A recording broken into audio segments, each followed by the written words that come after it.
I think I'm not feeling this anymore. I don't think, I know I'm not feeling this anymore. I'm sorry. Okay, no, that's fine. It's fine? Yeah, I mean, if you want to break up, that's fine. You're not mad? No. Okay. That's good. But I'm glad we understand each other. Well, can you actually get out of my car then? For what? Well, because we're broken up, right? Yeah. So then you could just get out of my car. But you picked me up. Yeah, it's fine. I picked you up when I picked up my girlfriend. Yeah? I don't have a girlfriend. I don't have a girlfriend anymore. I live an hour away. I can't just go.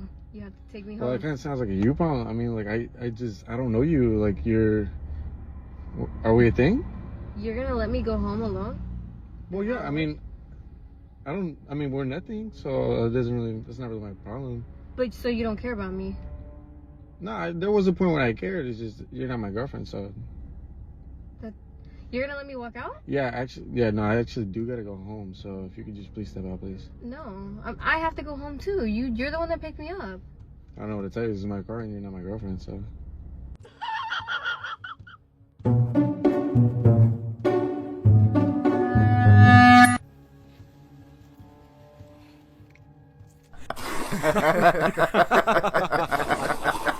You know, I'm actually glad that they asked that question.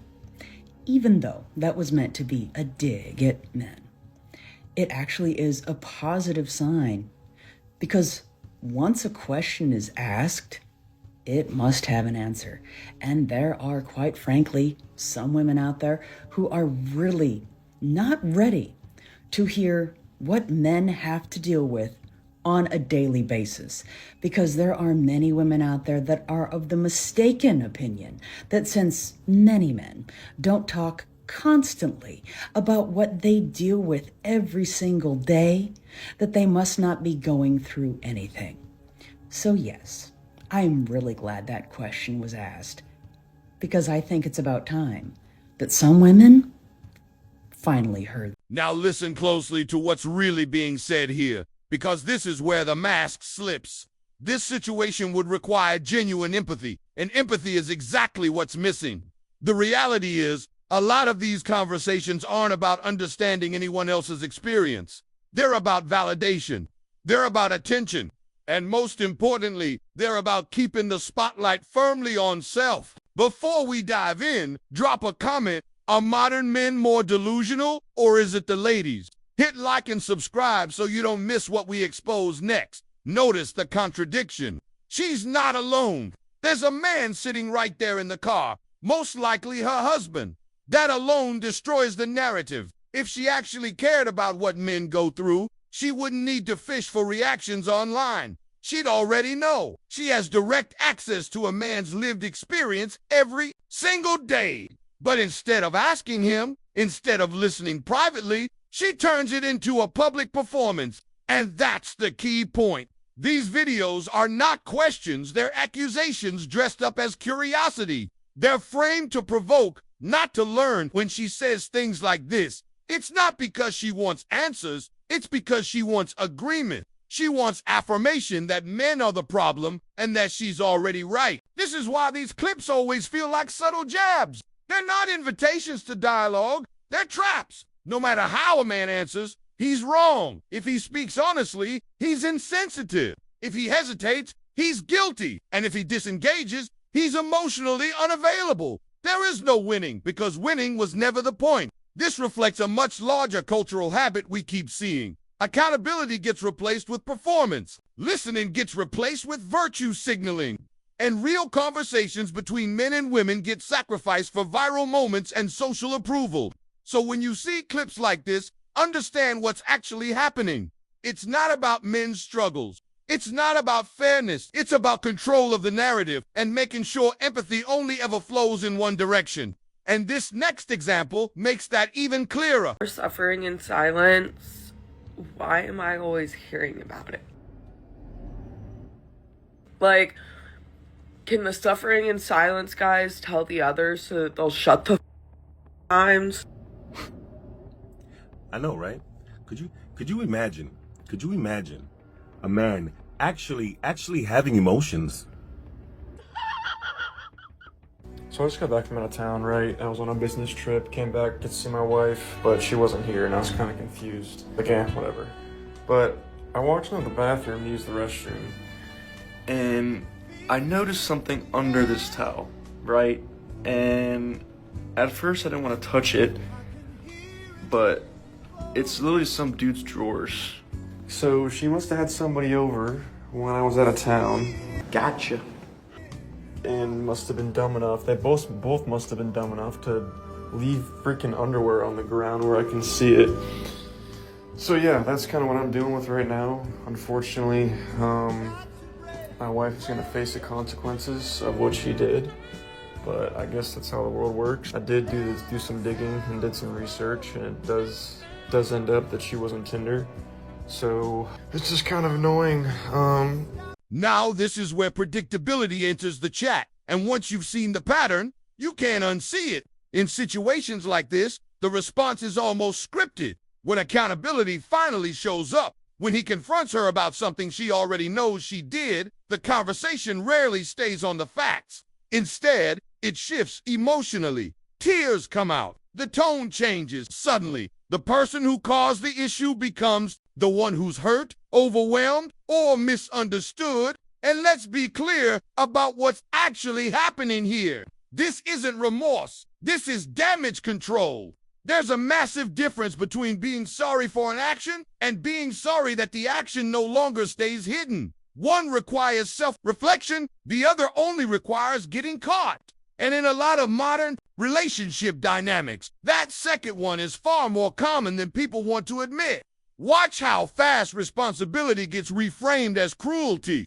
A calm confrontation turns into, "Why are you attacking me?" A direct question becomes, "You're making me feel unsafe." The original issue disappears, and the focus shifts entirely to managing emotions, not solving the problem. This is why so many men feel like honest communication is a trap. The moment they speak up, they're no longer discussing behavior. They're defending their tone, their timing, or their intentions. Accountability gets buried under emotional theater, and culturally, this behavior is rewarded. Playing the victim often gets more sympathy than owning a mistake. Tears get more protection than truth. So the lesson learned isn't do better next time, it's just don't get exposed next time. That's the uncomfortable reality. Until consequences exist regardless of emotional reactions, nothing changes. Because when regret only shows up after discovery, it's not regret at all. It's inconvenience. And once you understand that difference, a lot of modern relationship conflicts suddenly make a lot more sense. A job, go learn a trade, go do something. Well, you said that that's all they're good for. Yeah. And what are you good for? A lot of things. Like? I'm funny, I'm smart. You haven't demonstrated that yet. Okay, well, that's your opinion. I'm a musician, I dance. You dance? The list goes on and on. What a great quality. You can dance. What do you bring to the table? And this right here is where the disconnect becomes impossible to ignore. That list she proudly laid out, it doesn't inspire effort. It doesn't spark attraction. All it really accomplishes is sending a very clear warning signal to any man paying attention. Stay away. Because when someone leads with demands instead of value, the message is already loud and clear. This is one of the most consistent contradictions in modern dating culture. The standards for men are endless income, confidence, emotional intelligence, ambition, leadership, generosity. The list never seems to stop. Yet when it comes time to look in the mirror, that same level of self-evaluation mysteriously disappears. Accountability suddenly feels optional. And here's the part that rarely gets said out loud. A lot of these requirements have nothing to do with what men actually prioritize long-term. They're based on social media applause, not real-world attraction. Men don't build commitment around checklists and attitudes. They build it around peace, cooperation, respect, and emotional stability. Talent alone doesn't compensate for character.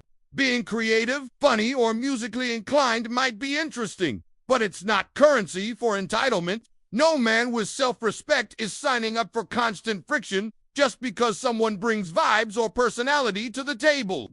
Attraction might open the door, but attitude determines how fast it closes. This is where the high-value conversation falls apart. Value isn't declared. It's demonstrated. And value isn't about how unique you think you are, it's about how easy you are to build with. When someone leads with hostility, superiority, or constant expectations, they quietly remove themselves from serious consideration. So when men opt out, it's not fear, it's discernment. It's the recognition that standards without self-discipline and confidence without humility aren't strengths, they're liabilities. And that's why lists like hers don't filter for better men.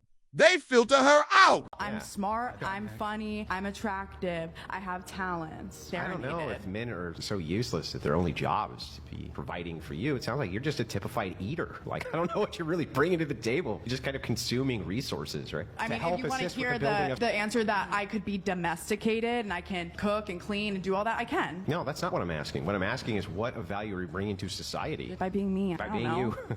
I'm enough. I am enough. Okay. I'm aware that there is criticism for this style of podcast, and people think, oh, they just bring women on to like own them, to be mean to them. But I'm not so sure. I think that there's more sophistication going on in these kinds of exchanges than people give them credit for. And I can completely understand why these types of shows took off and became so popular. Because it's revolutionary. It's not something we've seen in our culture before, at least not in the mainstream. What you're seeing is women being spoken to like they are men. That's it. It's that simple, but it's so different to what we're used to. Excuse me, miss, you just said an opinion? Okay, explain it. Justify it. Defend it. Oh, you're upset? Irrelevant. The conversation continues. These are the typical standards that we apply to men in conversations, but lots of women cannot meet these standards. There are so many clips out there of women during these shows just like bursting into tears and walking off the set because they can't handle it anymore. Let me say this really quick. I have obviously bitten off more than I can chew. No, you're good. No. Oh, you're doing great. Don't worry about it. You're a legend. You're a legend. You came in guns blazing. You're doing great. I tried. No, I really do appreciate the opportunity to be here. Wait, we gotta get through at least all your notes. No. Hold on. Just stay we'll get through your notes. I will fast track. Can you I at will least leave fast the track. booze? Oh, yeah, I'm leaving the booze. That's for you guys. No, I really appreciate like you that's a having me reasonable on. contribution. Yeah, I appreciate Wait, you let me at having least on. fast track. No, I gotta Hold on. go. You gotta go because... Can this be a respectful quit? Like, thank you for everything. Wait, you can't just I'm leave. not letting it go. I'm not crying. I'm tired. That's You're why. tired? Yeah, I've been up since like 3 in the morning. Okay, but at least, look, he provided a lot of notes. Tell you what, I will, hold on, I will fast track. This has been really great. No, listen, but at least hear the offer. You gotta at least hear the offer. Respectfully. I will Thank you fast so track. much. I will fast track your notes. I will fast. You said it was a rage quit.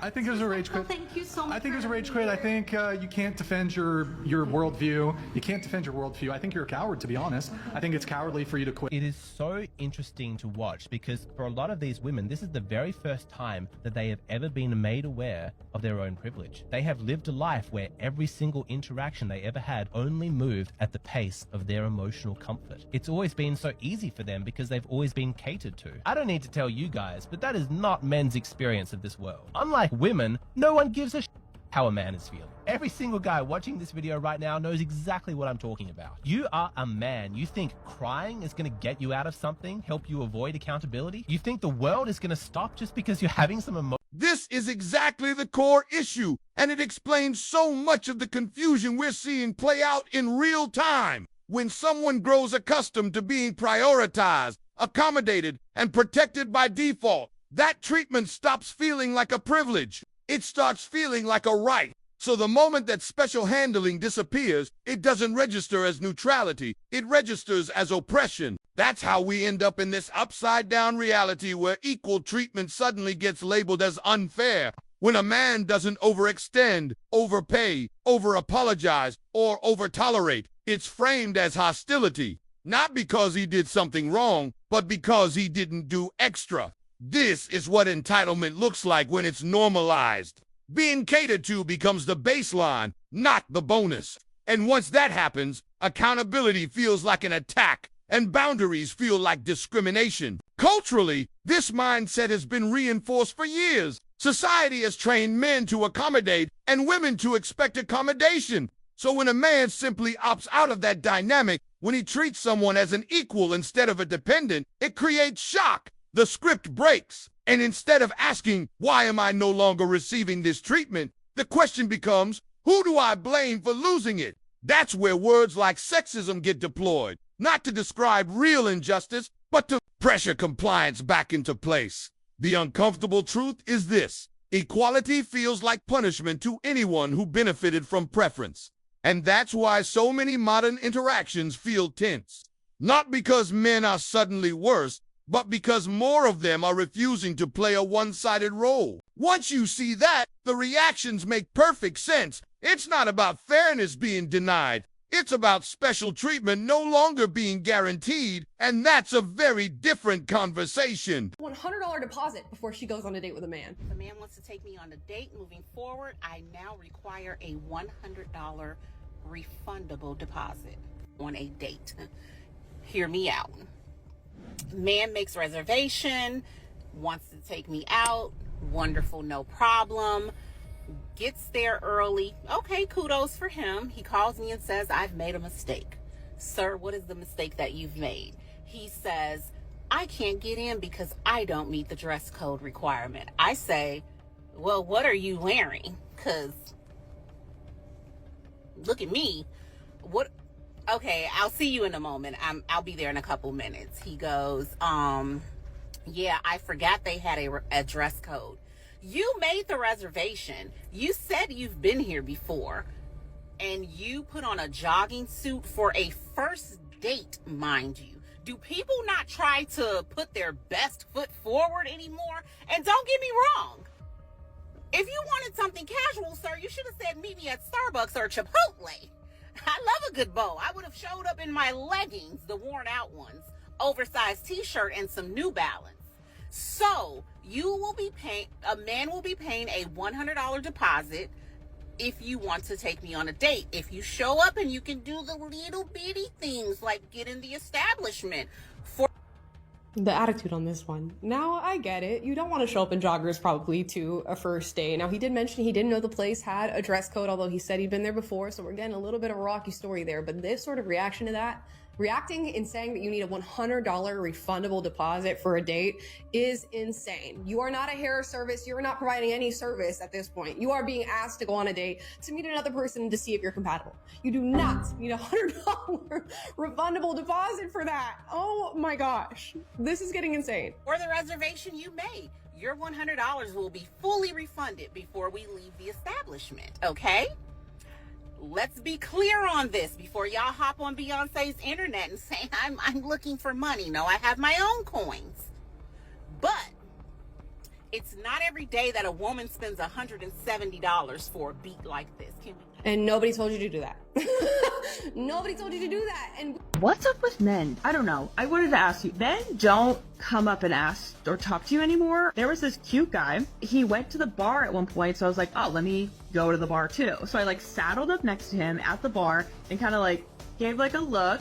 And he looked right at me and then looked away. I was like, okay, well, never mind. I was seeing something that apparently wasn't actually happening. And as we left, one of the other bachelorettes on this trip was like, oh my gosh, that guy kept looking at you. Did you guys talk? I was like, wait, what? You saw it too? I guess I could have said, hi, how are you? I don't know why I didn't. I guess I was like, I made that move. Meet me the other 75% of the way or whatever it is. It is becoming like that. I think that there's a shift in it. And honestly, women have to take more of the reins in a way. Maybe we should have a man on and ask him what that's like. Why don't they do that? A dating expert. Is there a dating expert man that would like to come on this podcast? I can't remember many times of I've been approached. And that has been hard on my self-confidence because I've seen it happen to my friends. Specifically these two friends that are drop dead gorgeous, fit all the beauty standards, petite. Obviously I'm not harping on them, but I'm always just why doesn't that happen to me? Am I intimidating somehow? Am I putting off a certain vibe? I like to be it's just my height, I guess. And I'm just too broad of shoulders for someone to approach me. But I've been approached by women, and so I wonder if it really is, it's almost switching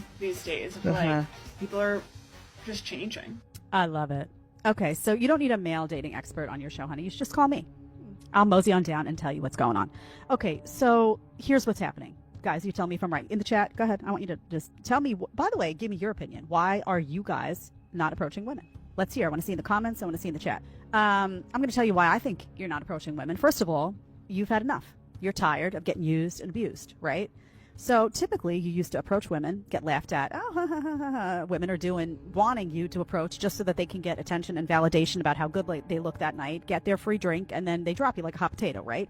You get ghosted. Oh, can I have your number? Sure. Get your 2 free drinks, the girl, and then she's like, bye. And then you go to text her, either ghosted or you find out she gave you the wrong number. Don't you love that when that happens, when they give you the wrong number? And then you're writing some rando and they're like, oh, I'm not Amy. And you're like, wow, I just spent, all that money, spent 2 hours with this girl, and now she's at the after party with somebody else and gave me a fake number. Girls, you do it. You know it. They're tired of that.